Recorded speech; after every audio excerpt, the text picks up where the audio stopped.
What do we eat? We have October, November, paper 1, business.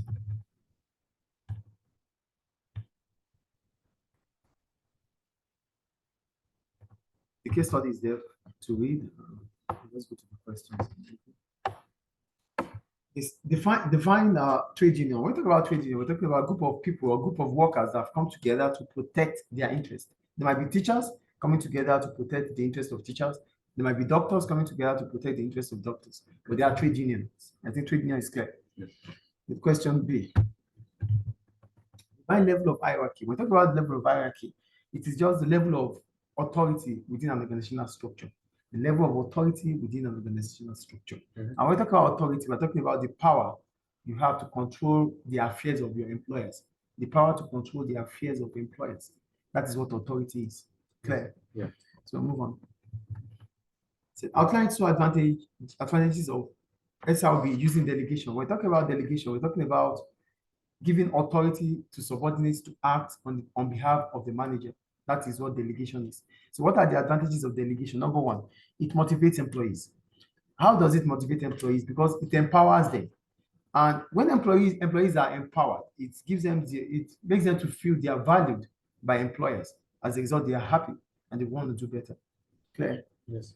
And as soon as employees are happy, what happens? They won't even have issues with the trade union. Get the point here. So the trade union helps, the trade union is there to ensure that employees are happy. Do you understand? Yes. And one of their functions is to ensure that employees have a conducive working environment. And what will make the environment to be conducive for employees? It's when things are going well for them, like they are being empowered. Do you understand? So it means employers, SRB would not be having issues with trade union. Do you get it now? Okay. 2, it reduces the stress on managers. With delegation, it means managers will be able to spread their roles or their function to subordinates. As a result, they might be able to function well. It might bring about better outcome. Even increases skills. It increases the skills of employees. Yes, yes. Yeah, it increases the skills of employees. Yes. So shall we continue or you want to check something? Okay.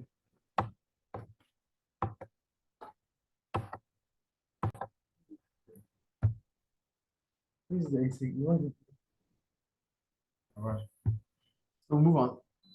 So those are the advantages of delegation. Now we'll go to question D. Explain 2 factors SRB should consider when deciding which managers to make redundant. So first, what is redundancy? Redundancy means an employee is surplus to requirements. Employee is surplus or a manager is surplus to requirements. So I wrote, SRB should consider the following factors when deciding which manager to make redundant. 1, the first factor is wages and salary. Here, it is important for SRB to look into its salary structure to see the managers who are earning more but are doing less. They are earning more but doing less. So this will reduce. If you are able to get that, it means these managers they are not offering more, so they shouldn't be getting more. So you can make them redundant, as this will reduce your cost of production. Will reduce the cost of production for SRB. Clear? Yes. 2, expertise. So SRB should look into the experience, the flexibility, and the skills of the managers it has. So which of those managers are unable to delegate authority? Because the main objective is to be able to delegate authority, right? So some managers might not be flexible enough or might not be willing to delegate authorities. So those managers that are not willing and are not flexible to delegate authorities should be made redundant. Do you get it? Yes. Because they are unable to perform the job they are required to perform. The SRB manager wants delegation. And if managers are unable to carry out this delegation, it means they cannot perform their job. So they should be made redundant. They are surplus requirements. Okay. Clear? Yes. The 3rd point, I know it's 2 anyway, but I made 1 point more. Redundancy cost. Yeah, I wrote the amount to be paid to employees. It's also important. So why is it important? If most of the time when you have to make employees redundant, those ones that have stayed longer periods in their company, when you make them redundant, you pay them more. So it is important, it is ideal to make employees that are just new into the organization and redundant than the old ones, because the old ones you pay more on redundancy. So the cost of making an employee that has served the organization for a long period of time to be redundant, the cost is high than newly employed people.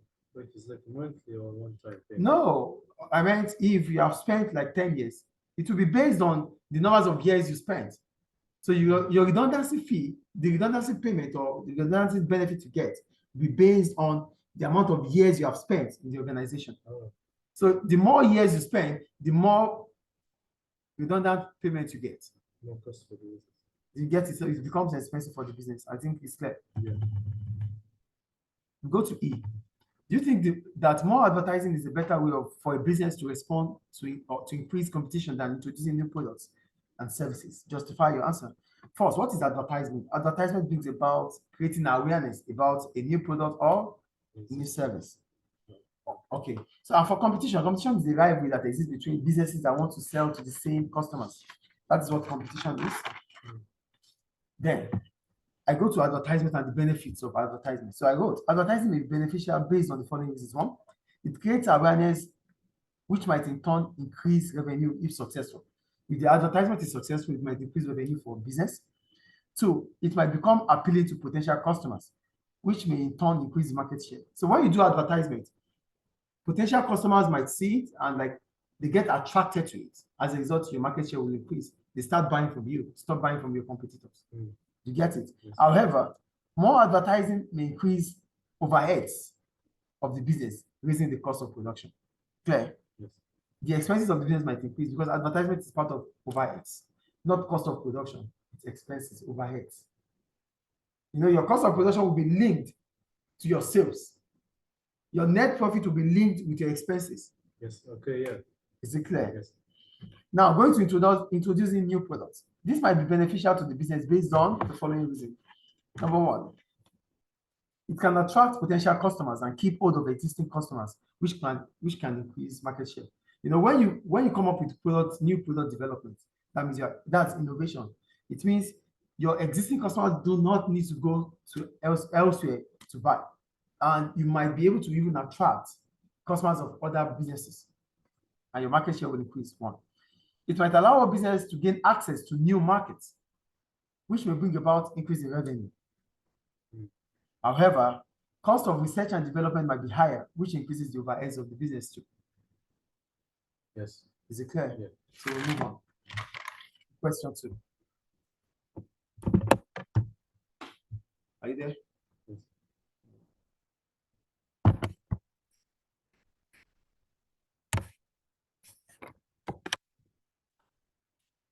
You understand? Okay, question 2. The case study is there.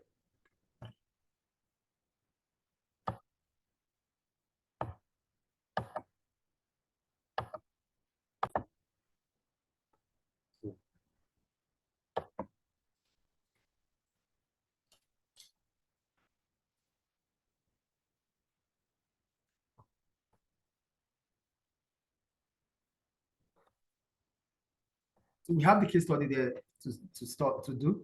And the first question says divine flow production. Before we go into flow production, what is production? Production is the creation of goods and services for the benefit of customers. That's what production is. So we're talking about flow production. We're talking about a production method where large quantities of products are produced in a continuous process. That is flow production. Do you get it? Flow production is a production method where large quantities of goods are produced continuously in a continuous process. Yeah, continuous process. Okay, is it clear?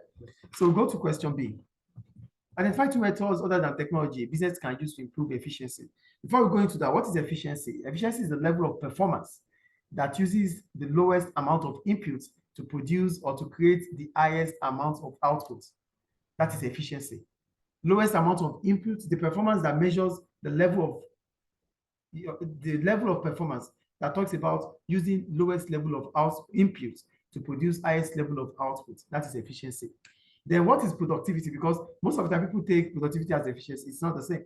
For productivity, we are talking about the measurement of the performance of output towards input. Do you get it? The measurement of performance that compares output with input. That is productivity.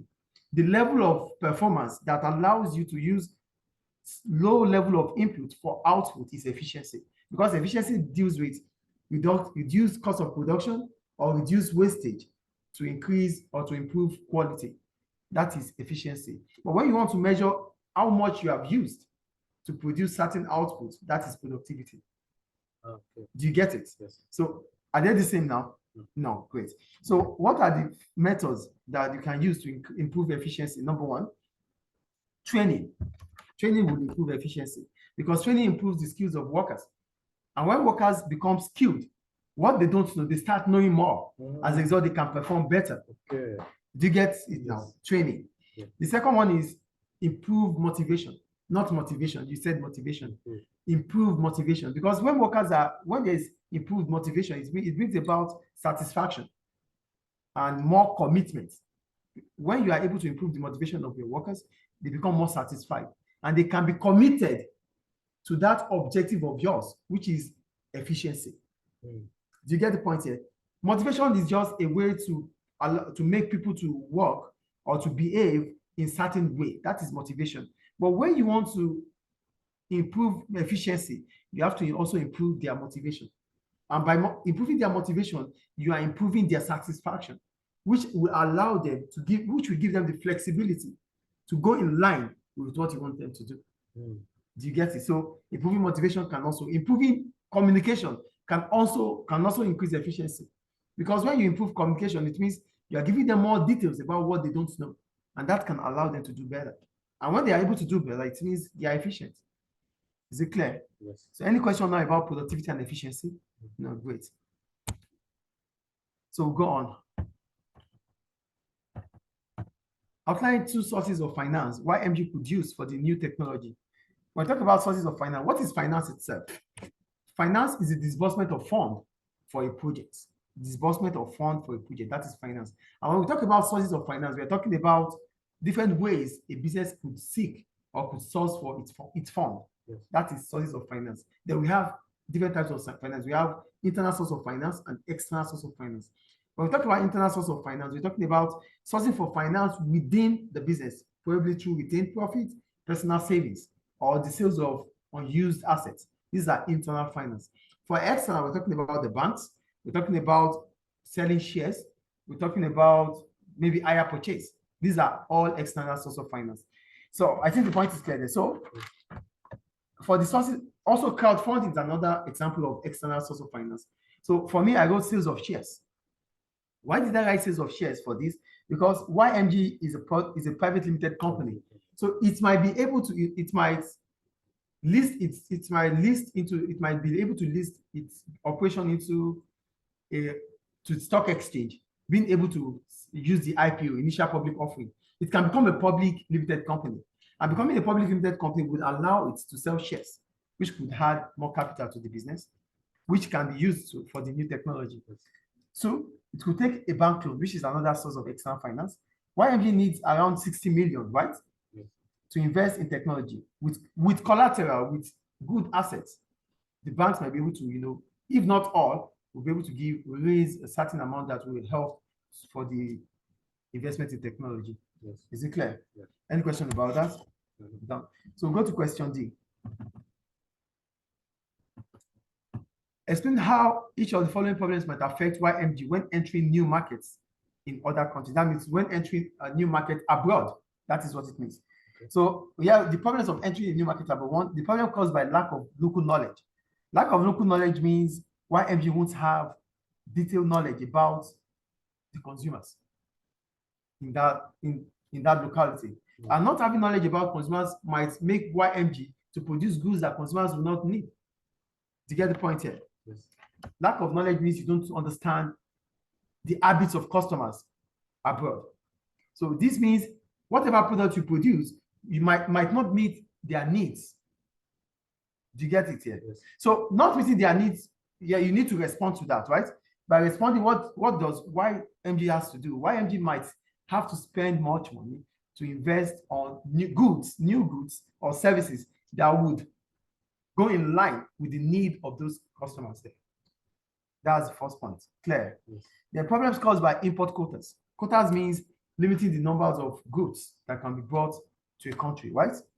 And we're talking about drinks here, right?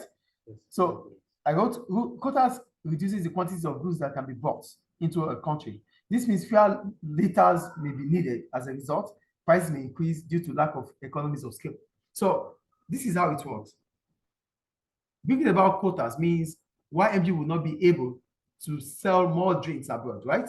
Not being able to sell more drinks abroad might increase its cost of transportation. So increasing its cost of transportation, because the cost of the unit cost will not be able to be spread when you have large quantity. It is only when you have large quantities that you can spread your cost of production. But when you are, because there's limits to what you can bring abroad, it means your cost of production would rise. You won't be able to exploit economies of scale. As a result, the price for your goods you are selling abroad will increase.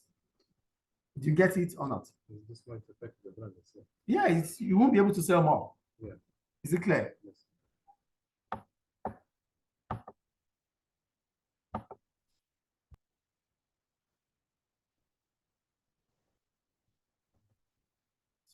We go to question E. Do you think a joint venture is the best way for a business to enter a new market in another country? Justify your answer. First, what's a joint venture?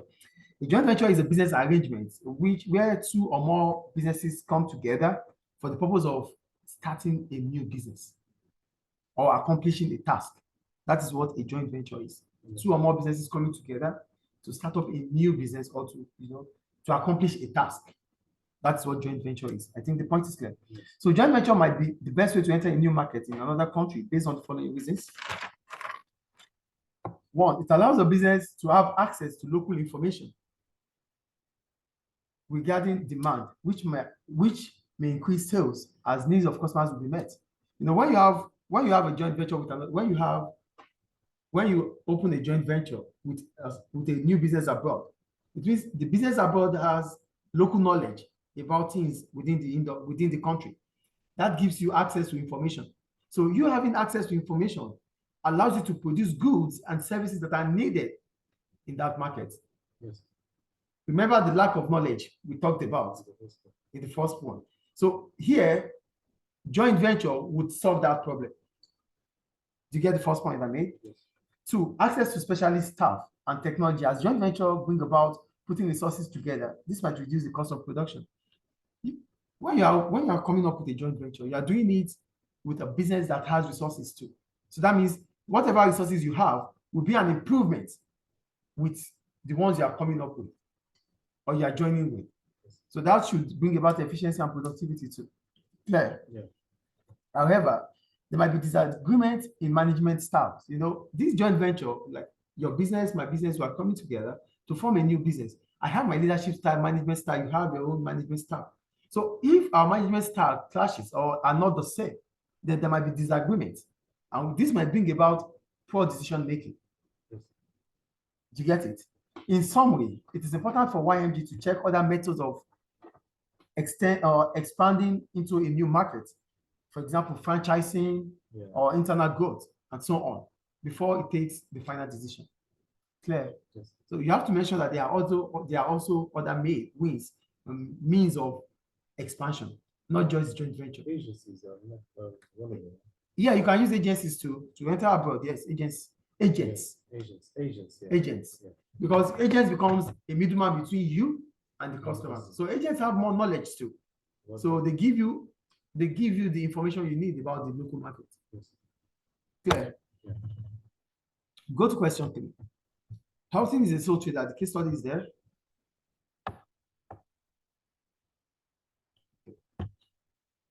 The first question says, define a sole trader. A sole trader is a business that is owned and controlled by an individual. That's a sole trader. Clear?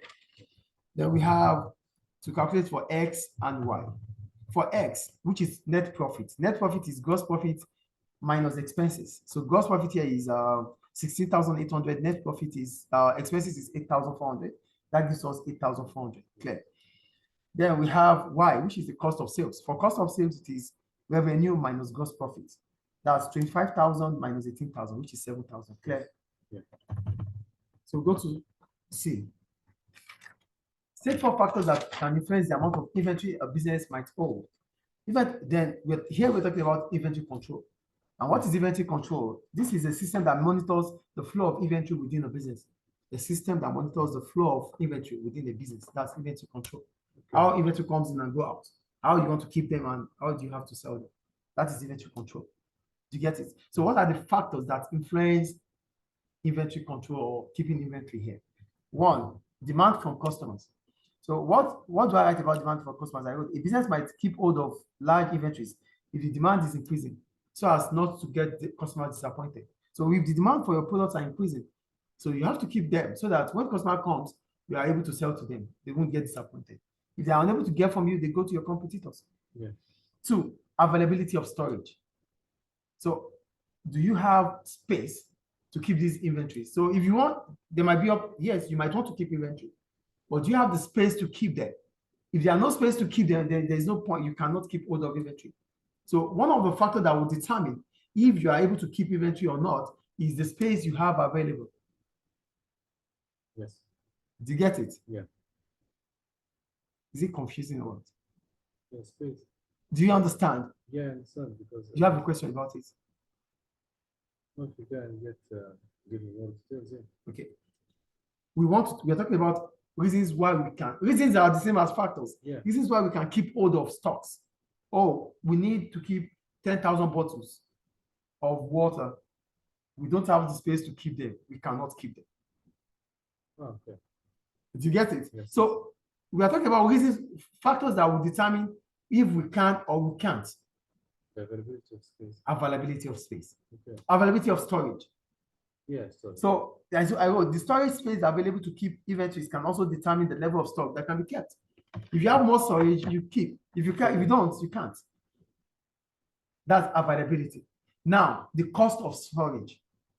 It's not the same as availability. Yes. Okay. The cost of storage is the amount you have to spend when you are storing these goods, these inventories. And the other one that we can talk about is even how perishable they are. Can they get it spoiled easily or not? Perishable goods are goods that can get easily spoiled. So you can't keep hold of these goods for a long period of time. So you won't keep them. How perishable they are. Okay, yeah. And the last method, I didn't write that here, I'm just saying it now. And the last one I may mention is methods of production. Method of production. So if the kind of production, if you produce in mass, if you are in a mass market, you produce large quantities of goods, that means you need to keep high quantity of inventory. Are they clear? So these are the factors that will determine if you have to keep hold of inventories or not. Are they clear? Yes. Though you are supposed to just mention, not to explain. You know? Mention. They said, do they say explain?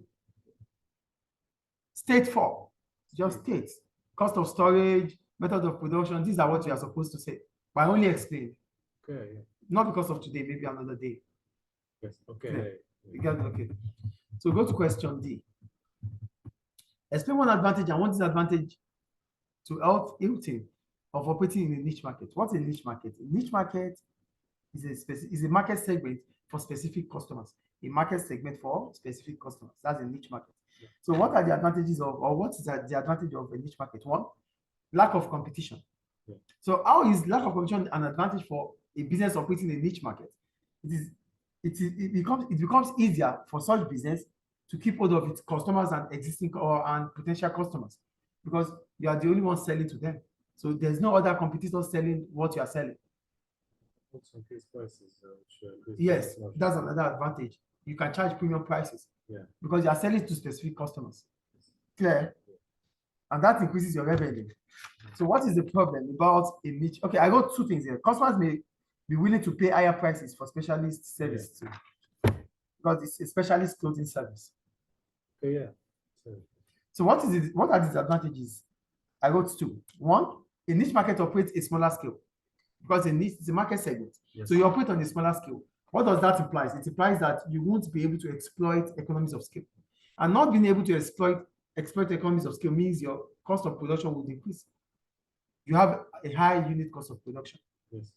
Two, vulnerability to customers. You're producing for specific customers. So what about if these customers change their habits? If these customers, they change their habits, they become dynamic, they are not buying anymore. So that reduces your sales.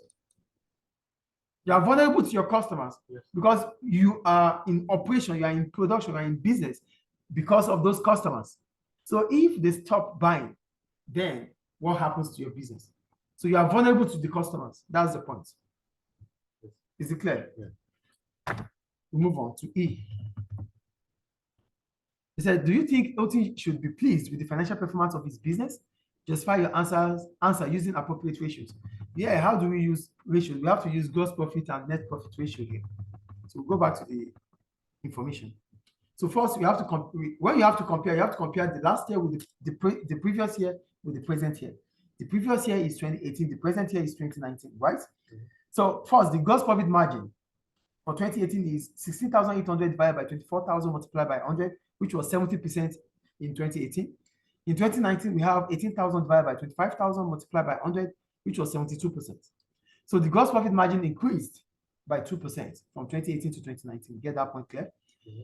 In 2018, the revenue was 24,000. In 2019, it was 25,000. There's an increase of $1,000 in revenue. That's improvements too. Next, the cost of sales reduced by 200 in 2018 to 2019. But expenses increased from 2018 to 2019 by over 1,600. So as a result of this, I wrote, based on those revenue, based on this analysis, LT should be pleased as it's able to improve its revenue, it's able to reduce its cost of sales, it's able to improve its profit decreased by 600, by 400, by 400. But that doesn't matter because its gross profit increased. And if the gross profit increased, it means it's able to cover up for its variable cost. Yeah. So when you're able to cover up for your variable cost, you shouldn't lose all because your fixed cost might be the reason why your net profit is reduced. So the only thing LT has to check on is its expenses. It has to find a way of reducing its expenses. Aside that, everything is fine. Do you get my point? Yes. Aside its expenses that it needs to monitor, the rest are fine. It's doing well. Yeah. The only problem here for LT is its expenses.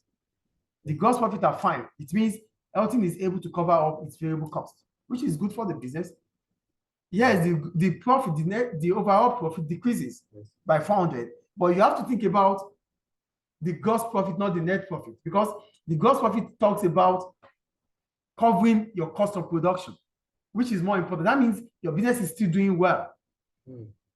Your net profit is part of your assets too. It's part of your overall cost, which is expenses that you have to check on. Yes. Aside that, you are doing well. Do you understand? Any questions about it? So go to question 4.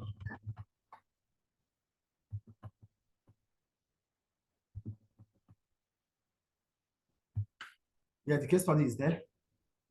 The first question says, define business cycle. When you talk about business cycle, we're talking about changes in the level of the GDP or economic activity or economic growth of a country over time. Your GDP or your economic activity or your economic growth over time, from boom to recession to recovery, or depression to recovery to boom again. This is what we call economic cycle or business cycle. Is it clear? Yes. So go to B. Identify 2 reasons why a business might change its objective. 1, changes in economic condition. 2, changes in legal controls. Clear. Go to C. Outline one advantage or disadvantage and one disadvantage of KTF of taking over the other business. The advantage of KTF taking over a business is 1, economies of scale, as it will be operating on a larger scale, bringing about reduction in the unit cost of production, unit cost of bricks. Because it's a brick, it produces bricks. Yeah. Clear. Yes. Then the problem is this economies of scale. The economies of scale, KTF might become too large that communication becomes a barrier, which will lead to higher cost of production. Clear? Yes. Good. Now go to D. Explain Explain how two external stakeholders groups. Stakeholder groups might be affected by the takeover. First, what are stakeholders? Who are stakeholders? These are a group of people that have interest in the business activity. So we have internal stakeholders and external. Internal are like your employees, your shareholders. Yeah. Your shareholders are they are externals. Really? Yeah. Okay, managers. Managers, yes. And the owners, the investors. Yeah. For externals, we have government, we have consumers, shareholders, and the rest. So okay, yeah, I need to make explanation. So I wrote banks are also part of it. Your suppliers they're also part of external shareholders, stakeholders, sorry. So for banks, I wrote the demand for loan might increase to be able to fund the takeover. So they might need to get more loans to fund takeover. For consumers, it reduces their choice. Yeah. It reduces their choice. That means they might be paying higher prices for goods because as soon as takeover happens, one competitor is out of the market. Reduces, and that reduces the choice for consumers. Clear? Yeah. Go to E. Do you think businesses will be more affected by new legal controls to protect the environment than an increase in interest rates? First, what are legal controls? These are laws and regulations passed by government to check the activity of businesses. That's what legal control is. Clear? Yes. Or want me to repeat it? Yes. Okay. When we talk about legal controls, we're talking about laws and regulations that government passes to check the activity of businesses. Yeah. Clear? Yes. All right. So what I did, so I wrote, and for interest rate is the price of is the interest rate, right? Yes. Is the price of borrowing Or saving. or saving? Yes. Sorry, I went to make a mistake. Is the price of borrowing or saving, right? Yeah. Okay. So I wrote new legal controls to protect the environment may affect businesses due to the following reasons. One, increasing cost of production. How does it increase the cost of production for businesses? Businesses or firms might have to, they might need to invest on new technology to meet up with that are environmentally friendly. And these are expensive. They are expensive, yes or no? Yes. So that will bring about an increase in cost of production. Clear? Yes. So, pollution permits. For them to emit carbon, they might have to pay for pollution permits. Fines. Pollution permits or fines, yes. Okay. So for pollution permits, it means you pay to emit carbon. Okay. These are government ways of reducing carbon emission, reducing pollution. So you might have to pay for pollution permits. Okay. Yeah. So paying for that allows you to emit carbon. As soon as that is done, you cannot get more from government. You have to buy from companies that still have their permits. So you can buy, but still. You can buy from other companies that did not use, but they will sell to you at a higher price. So that also increases your cost of production. Okay. Do you get it? Yes. And fines also increases your penalty. Yeah, it means your profit will be reducing every now and then. Clear? Yes. So for interest rate now, I said it makes borrowing to be more expensive, which results to businesses not be able to invest in capital goods or whatever they have to invest on. That's the first point. As a result of that, prices might it might lead to inflation in the economy. Yeah, sure. And bringing about inflation means workers might demand for higher wages from their employers. Don't go to there. So workers might demand for higher wages. Why would they demand for higher wages? They are demanding for higher wages because their purchasing power would have reduced. Their disposable income would have reduced because of inflation. Bringing inflation due to high interest rates. Do you get it? Yes. So, and this will also bring about an increase in cost of production for firms. Revenue will also fall for firms because disposable income would fall. Purchasing power has reduced. Consumers don't have much money to buy. Clear or not? Yes. That's all. Yes. That ends it. That ends paper 1, October, November 2020.